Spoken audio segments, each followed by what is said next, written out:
शाम का समय था। पक्षी अपने घोंसले की ओर लौट रहे थे, पर एक छोटा सा बालक लगातार चलता ही जा रहा था।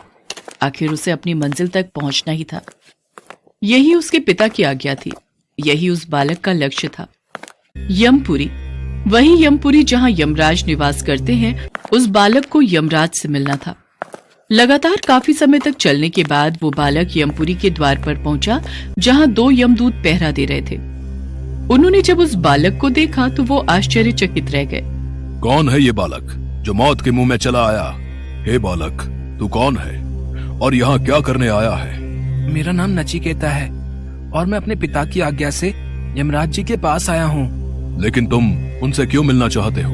क्योंकि मेरे पिताश्री ने मुझे यमराज जी को दान कर दिया है। यह कैसा अजीब बालक है?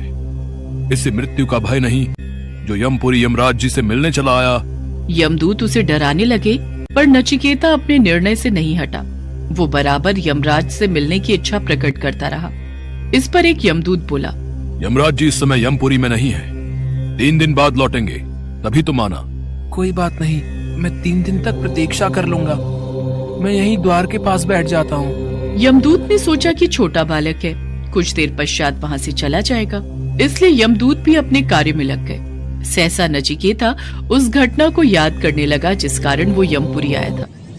नचिकेता के पिता ऋषि वाजश्रवा ने एक बार यज्ञ का आयोजन किया और विद्वानों, ऋषि मुनियों और ब्राह्मणों को उन्होंने उस यज्ञ में आमंत्रित किया। ब्राह्मणों को आशा थी कि यज्ञ की समाप्ति पर वाजश्रवा की ओर से उन्हें अच्छी दक्षिणा मिलेगी। लेकिन जब यज्ञ समाप्त हुआ तो वाजश्रवा ने दक्षिणा देनी शुरू की तो सभी आश्चर्यचकित रह गए। दक्षिणा में वे उन गायों को दे रहे थे जो बूढ़ी और कमजोर हो चुकी थी और दूध भी नहीं देती थी। ऋषि वाजश्रवा ने तो कहा था कि वो बहुत कुछ दान में देंगे, पर उन्होंने तो बूढ़ी और बीमार गाय हमें दान में दे दी है। अब क्या ही कह सकते हैं, जो मिल गया वो ठीक, जो नहीं मिला वो भी ठीक। चलो चलते हैं यहाँ से। यज्ञ के प्रारंभ होने से पूर्व वाजश्रवा ने घोषणा की थी कि वो यज्ञ में अपनी समस्त संपत्ति दान कर देंगे। इस कारण यज्ञ में कुछ ज्यादा ही लोग उपस्थित हुए थे, पर जब उन्होंने दान का स्तर देखा तो मन ही मन नाराज होकर रह गए। क्रोध तो सब लोगों को बहुत आया, पर उनमें से कोई कुछ कह न सका। वाजश्रवा के पुत्र नचिकेता से ये देखा नहीं गया। संपत्ति के प्रति अपने पिता का ये मोह उससे बर्दाश्त नहीं